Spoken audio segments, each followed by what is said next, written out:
پاکستان کی فوجی عدالتوں کا ذکر آج کل نہ صرف پاکستان میں ہو رہا ہے بلکہ عالمی سطح پر بھی اس حوالے سے بات ہو رہی ہے، اور اس کی بنیادی وجہ پاکستان تحریک انصاف سے تعلق رکھنے والے وہ کارکنان ہیں جن کو 9 مئی کے واقعے میں ملوث ہونے کا جرم ثابت ہونے پر سزا سنائی گئی ہے۔ سب سے پہلے یہ جانتے ہیں کہ فوجی عدالتیں کیا ہیں اور پاکستان کے قانون کے تحت کن لوگوں کو اس کے تحت سزا سنائی جا سکتی ہے۔ فوج کے بنائے ہوئے ٹریبیونلز، جن کو ملٹری کورٹس بھی عام زبان میں کہتے ہیں، لیکن یہ کورٹس نہیں بلکہ ایک خصوصی طور پہ چلنے والی ایک میکینزم ہوتی ہے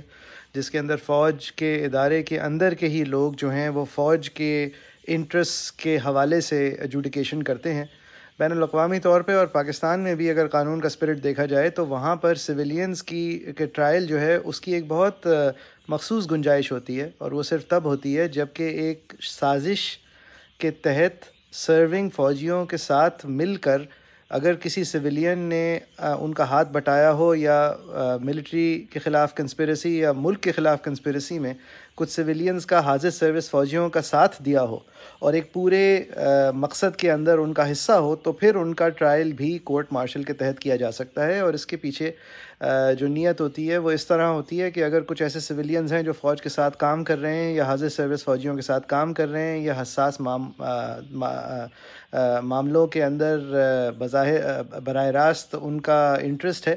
یا وہ حساس معاملات کے اندر کسی طرح عمل پیرا ہیں، تو ان لوگوں کو بھی فوج کے ٹرائل کے زمرے میں لایا جاتا ہے، اور ہمارا قانون بھی یہی کہتا ہے۔ ان سزاؤں کے اعلان کے فوراً بعد امریکہ، برطانیہ اور یورپی یونین کی جانب سے اس پر اپنی تشویش کا اظہار کیا گیا، جس پر یہ سوالات اٹھائے جا رہے ہیں کہ کیا پاکستان کو عالمی سطح پر اس معاملے پر دباؤ کا سامنا کرنا پڑ سکتا ہے۔ دیکھیے، بالکل یہ ڈیو پروسیس رائٹس کا جو کوئی بھی جمہوریت وعدہ کرتی ہے اور عمل پیرا ہونے کی کوشش کرتی ہے، یہ اس کی خلاف ورزی ہے۔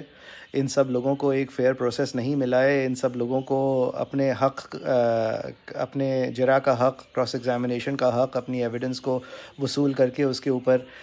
اپنی طرف سے اپنی پوزیشن موقف رکھنے کا حق نہیں ملا ہے۔ ان کے خلاف ججمنٹ ڈیٹیل میں نہیں آئی ہے۔ یہ سب کچھ ظاہر ہے ہم نے وعدہ کیا ہوا ہے دنیا سے کہ ہم اس سے بہتر ہیں، ہم اپنے لوگوں کو اس سے بہتر سمجھتے ہیں، ہم سب کی ہر وقت لازماً ان کی عزت نفس کا خیال رکھتے ہیں، ہم کنڈیشنلی لوگوں کو فنڈامنٹل رائٹس نہیں دیتے، وہ انکنڈیشنل ہوتی ہیں، اور ان سب وعدوں کی خلاف ورزی ہے یہ پروسیس۔ اور بہت سارے ہمارے انٹرنیشنل پریسیڈنٹس ہیں، ایک یہ international covenant on human rights and due process, ان سب چیزوں کی خلاف ورزی ہے، اور بین الاقوامی طور پہ ہماری ویسے بھی کوئی بہت زیادہ مستحکم ساکھ نہیں ہے، وہ اس کو ظاہر ہے نقصان پہنچے گا، لیکن یہ ایک ثانوی بات ہے کہ بین الاقوامی دنیا کیا سوچے گی، باقی لوگ کیا سوچیں گے۔